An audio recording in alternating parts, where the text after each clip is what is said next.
evening, everyone. My name is Jeremy Ducky, your host and creator of the TSK State of Mind podcast. Tonight, we have a very special episode. Actually, we're going to have about 10 episodes over the month of September leading up to October. And it's really based on a really unique group of people that I've had the opportunity to know throughout my life, from elementary school to high school, some through college, if they attended Henderson with me. But tonight, we're going to start the recruitment and the recognition of the class of 1995 of Texas High School in Texarkana, Texas. It's been 30 years. So Tigers, it's time. It's time to come home. It's time to celebrate. Time to remember the dance. 30 years ago, we walked across that stage at Texas High, full of dreams, fire, and a little bit of swagger. We didn't know what life would throw us, but we danced anyway. And oh, what a dance it was. Some of us have built families, careers, legacies. Some of us have faced heartbreak, loss, and even hard-earned wisdom. But through it all, we've grown, we lived, and now we get together again, not just to look back, but to look forward. This reunion is just about remembering who we are. It's about celebrating who we become and dreaming about who we'll be in the next 30 years. So let's raise a glass to those lessons, those laughter, and the love we still have ahead. If we could write a letter to your 18-year-old self, we'd probably say, don't worry about anything. Be kind. Call your mom every once in a while. And don't skip this reunion. Because these memories, these connections, they matter more than we ever realized back then.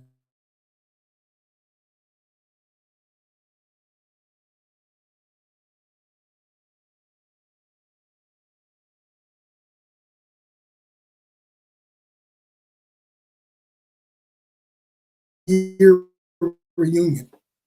And so as we get started over the next 47 days, or 44 now, we want to be able to bring you in, connect you with some of the friends you knew when you were going to Highland Park or Spring Lake Park, Dunbar, or Pine Street, or West Lawn, and reconnect you to them. So as we move into this first episode, Roots and Reflections, I want to introduce you to our first guest.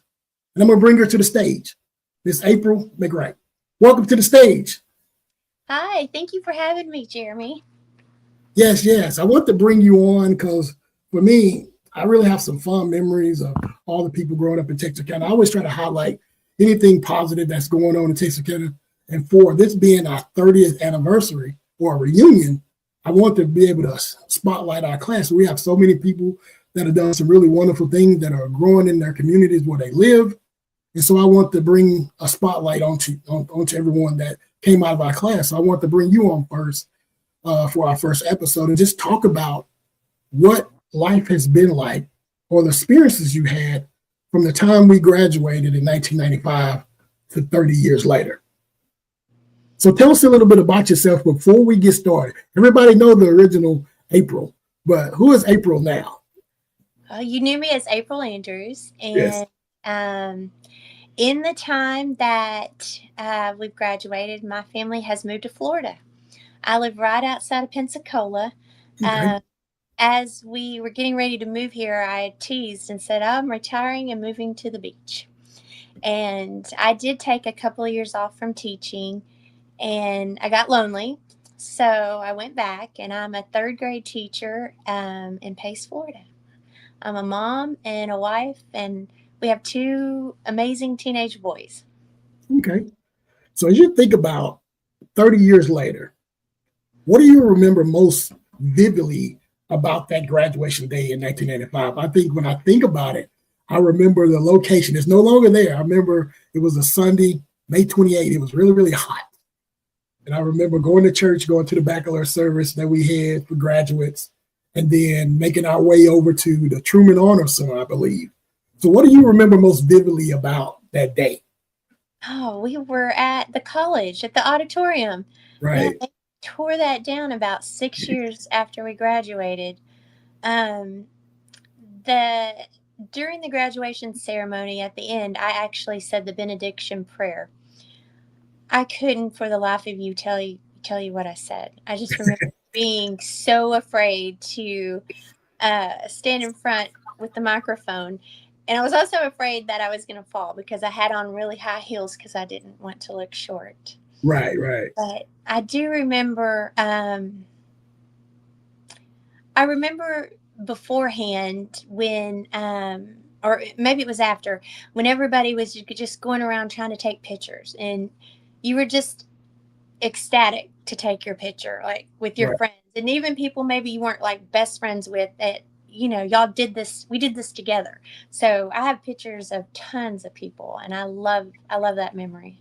Okay. When you think about that, you think about all your friends, you think about yourself. How would you describe yourself back then and what you at the time thought would be your future outlook on life? Well, that girl, of course, she had no clue about what real life was. Then we are, right?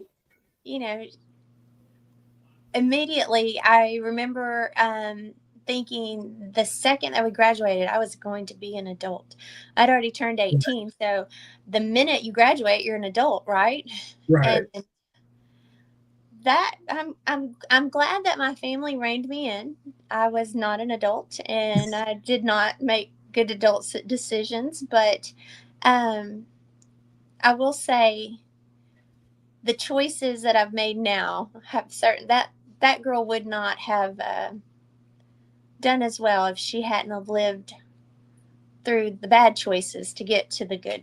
To the good. I don't know if that makes sense, but Yeah, it does. you It got to does. live some life to get to the good.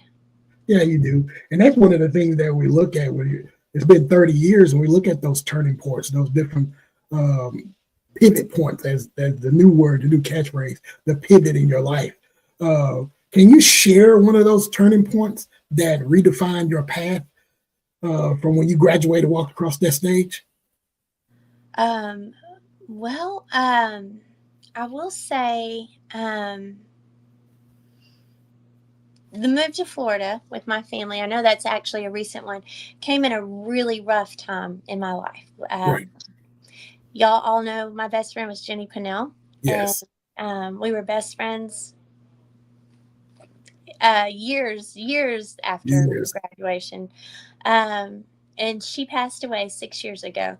And the day um, my husband moved to Florida was 2 days after her funeral.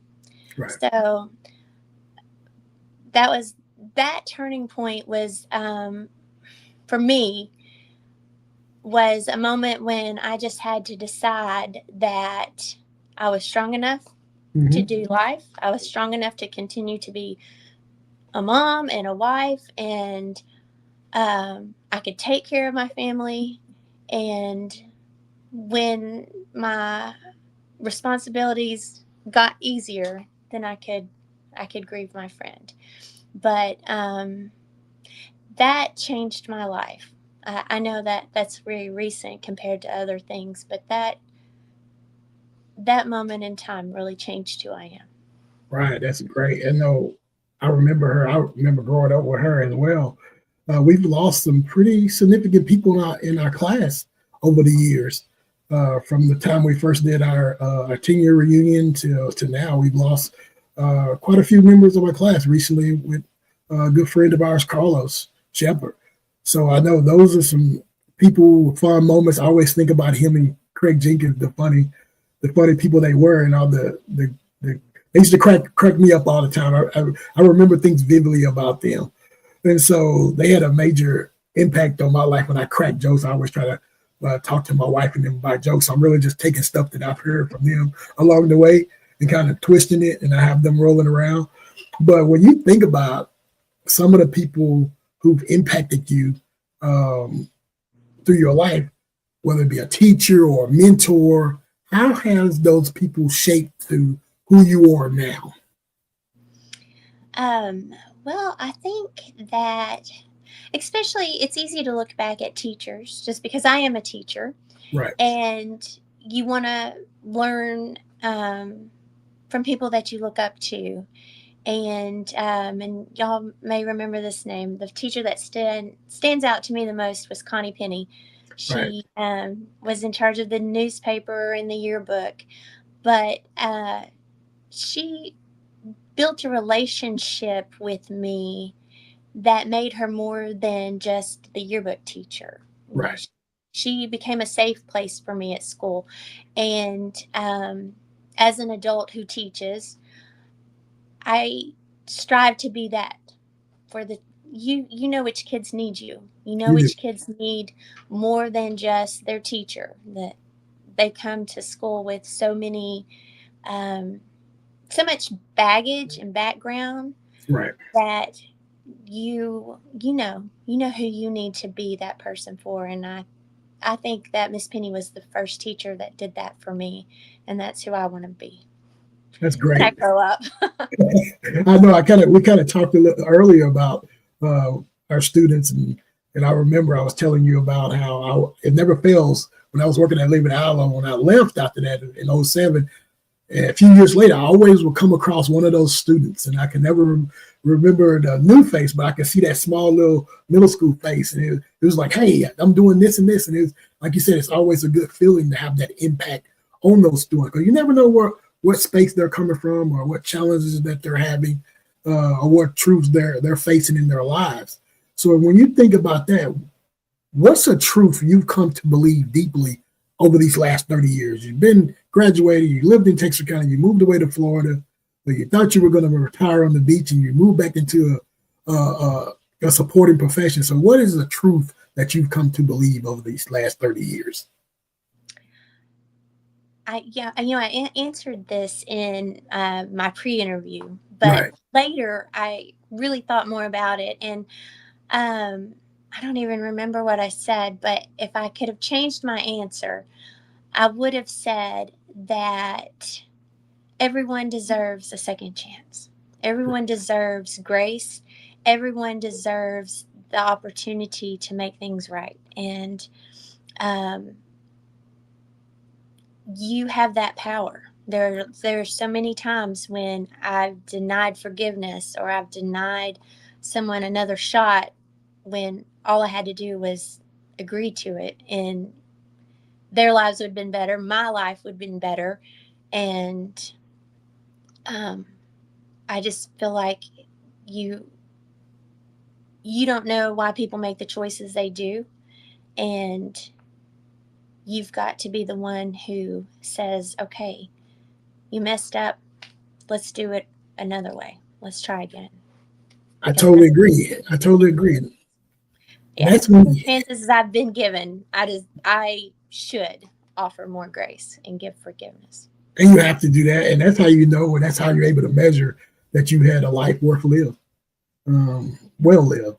And so when you think about those things, what keeps you curious or inspired and hopeful? Because you have third graders, and those little guys and gals, they could be a handful at times. So what keeps you curious and motivated to keep moving forward and hopeful about their future and your future as well? Oh goodness. So I really think that that's the answer. Those third graders, they teach me something every year. Even if it's just something simple like the new slang, or the new technology, Right. because they know everything about technology, and they know everything about uh, slang terms. So they teach me the different things, and I I look at them and I just think, okay, they're making an impact on me, and I need to be able to do my best, because one day these kids are going to impact the world. And I I just I keep um, trying to learn all of the things that kids are interested in, so that you keep those relationships and connections, so that when they're having to learn algorithms for math, or Right. grammar, syntax and things like that, then you keep them motivated, if you can go into their world and learn the new things that they like. Okay, so I'm gonna wind down all my hardball questions I've been giving you. um, in one sentence, well, two. I'll give you two. So, in one sentence, who are you today, and what does it mean to be a famous friend in your own words? who I am today is someone who is just trying to do good. I'm trying to um, I'm trying to make my world where I live right here with my family a better place, and hoping that spreads to other places. And um, as far as famous friend, I'll just take friend. I don't consider myself famous. I feel like I'm just I'm just part of a memory that we had 30 years ago, and I'm hoping that in a couple of weeks, a couple months, we can all come back together and make new memories. All righty, you did great. You did wonderful. So now for the reunion, 30 Okay. years. So speak to, because I know I have people listening. I have people probably in the chat in there, and I'm gonna pull it out while you're talking. But speak to our classmates about what we can expect, or what we have planned for them when they travel back in to Texas County.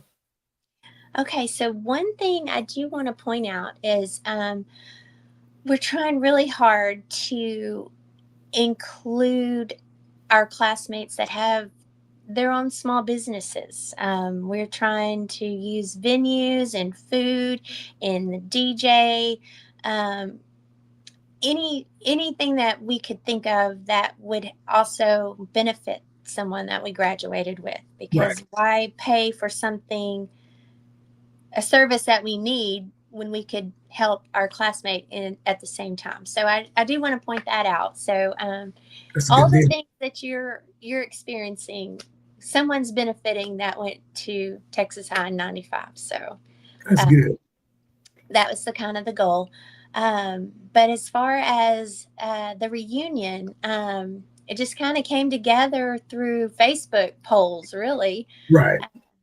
TISD has a in the HR department has someone that kind of helps with reunions, and she sent me a couple of mock-ups from some previous classes, and they had all these different activities. So as they popped up, I would send out a Facebook poll: is anybody interested in this, or does anybody want this? And if people answered, I was like, okay, we'll figure it out as we go. And then some of them came up, some of the activities, not, I wouldn't say activities, but like the hotel, that came up as a need. It didn't occur to me that people from out of town would need somewhere to stay. Right. Even though I live out of town. But someone asked, and I was like, oh, then yes, we will find a place to stay. So um, it should be fun, though. Even if you can just come to one thing, Right. come. There's been a lot of talk and questions about, well, what if I didn't actually graduate with you guys? What if I moved over here? Or I did this, or didn't graduate? We're all one family. Come Right. on, anyway. We're not telling someone don't come. We'd rather you come. That's a good deal. So I know you haven't been doing all this yourself. So who's some of the people that you've enlisted or they volunteered to help pull everything together? Well, we kind of had just kind of a hodgepodge of people. I'm going to shout out to Valerie Dupriest. Yeah. She is she is the mathematical brains behind everything. Right. And she is very level-headed, and she keeps things running straight and narrow, and make sure we can do the things we want to do. Um, I also want to shout out to Craig Jenkins Yeah. and to Chris Rather and to Jamie Clapp, because those three have been hyping up this reunion for more than a year. And Right. if you are missing, if you don't know anything, you obviously don't listen to anything they've been putting out. They have been definitely hyping it up, and so have you. And another person that, I mean, there's other people that have been helping, but I wanted to shout out to Michelle. And I don't know if I know how to say her married name. Her maiden name is Massey, but it starts Yeah. with an N. One thing she did, she got on Facebook and she called out all of her friends that she wanted to see at the reunion and got their attention. And I loved that. I thought, if someone knows that they want to, that if you know that someone wants to see you, right. it makes it more real. Like, okay, maybe I should go. So y'all call out your friends, tell them to Yeah. come. That's a good deal. She's not gonna do the live appearance on the show, but she's gonna be a part. Keith Pitcher in the documentary part. Speaking to the group. And I want to send a shout out. Chris Ryder, take your email. You're a former Tiger and a former Reddy. So I need you to be on this special event so I can interview you. I already got Jenkins. So I need you. Good. Oh, good. Well, we've got some exciting our venue's exciting. Darius Scott owns a venue downtown. Brian Ogburn is going to cater our food. Wonderful chef. Oh, yes. And then we're going to go to Redbone and hang out with Coach Shepard and Lindsay's mom and dad. And Holly Holmes. Was Holly Smith? Yeah. Oh, no, it was Holly Holmes. Holly Smith. Anyway, Holly and Leanne and Sage are going to do an amazing job decorating. Right. I know you were looking for people to decorate. Oh, yeah. And then Rusty Wright has a DJ business. So he's setting us up with some karaoke and some 90s tunes. So that'll work. Garth Brooks and beyond. Most likely.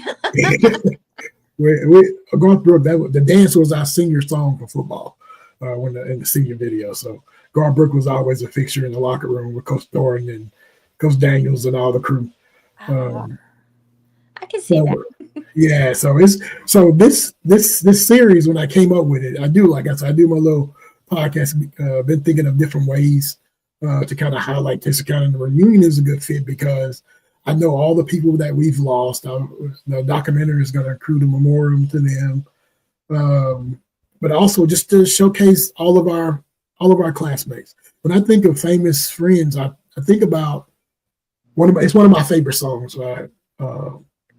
Kane Brown and it talks about famous friends, but it's just like the normal day-to-day people. It talks about the teachers, the police officers, the neighborhood store owner, the small business owner that came out of that class that are impacting the lives of the people in their communities. And we have a lot of those people in our class. So I want to try to use this to highlight that. And so if you're going to be watching, this is our first episode, everyone. We have 10 episodes that are going to be live. It's going to be people that you interact on a daily basis in the towns where you live in Texarkana, Florida, New Boston, different places around, even myself in Kansas City, Missouri. But we want to try to highlight those people. We want to try to highlight all the classmates that we've lost over the years. But we want this to be a celebration of our life from 1995 to now in 2025. As I mentioned earlier, May 28th was a hot day, but I remember it vividly because everyone was dressed up in their caps and gowns, and we were 17, 18, some 19, and we were venturing it off into the world to find our path in life. And now we're here 30 years later. So this is going to be an opportunity for you to hear from your classmates, see what they've been doing. And then when we get to that week of October the 17th through the 19th, we'll connect at that football game and join together like we were there on a Friday night in 1995. I think it's going to be really good. I think it's going to be a good event. I'm even dragging my wife away because she's a graduate of 1995 of Monticello, Arkansas. So they're having a reunion at the same time. So I said, no, you got to come with me.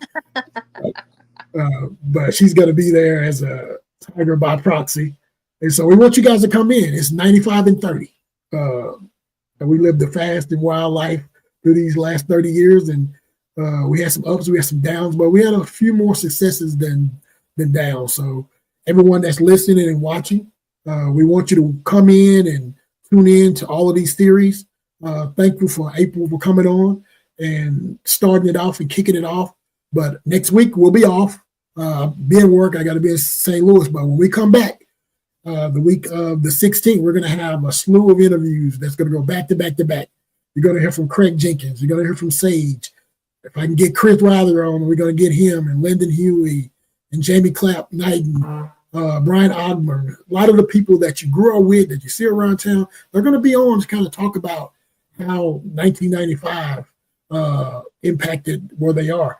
And I always tell people, a lot of the chants that the kids say in school now at Texas High and Texas Middle School and different elementary, that came out of 1995. Who you with? That's the chant that we yell. They're doing that right now, but they don't realize that came out of our class. Of all the things that we were doing, we had some innovators, some crazy clowns, and really smart people, but a lot of the innovations that came out of our class. And then we get to see all the things that our professors, our teachers, our principals talked about when we were going to Texas High, walking down those aisles when we had those lockers, weird built lockers up and down the hallway. That new center, that new career technology center that they have, the new culinary center that they're building, ushering in. I tell my wife all the time, if they would have had the culinary program like they have now at Texas High when I was there, I would end up being a chef. So we have a lot to look forward to in store for what's going on in Texarkana and what our alma mater has transformed into. So, like I told you earlier, we're a small town, but we match up to any of the bigger cities as it relates to education and producing great talent. So I really appreciate you for coming on. Again, everyone, we're going to replay this throughout the weekend. If you see across the bottom of the screen, we have all the details for the reunion.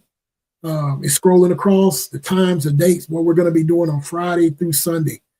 Some really good people in the community that we're partnering with to put this on. Some small business owners, some new business owners that are sparking a revival in Texarkana. And we want you to be able to come in and enjoy. Like April said, even if we just come to one event, we want to see you because you're a Tiger 95, and we're going to be 95 and 30. At the close of this, we're going to be running our promo video, so you can jot down all the information April has done, and the team has done a great job of our Facebook page to get everything up and running, so you'll have that information. So again, we ask that you tap in and just come on out. We need you there. We want to see your face. It doesn't matter what stage of life you're in, we want to see you. So we miss you. It's going to be a good time when we reconnect. So as always, my tagline usually is, what's your TIGS state of mind? But since it's class of 1995, I'm going to say, who you with? Who you with? All right. We'll see you in a few weeks.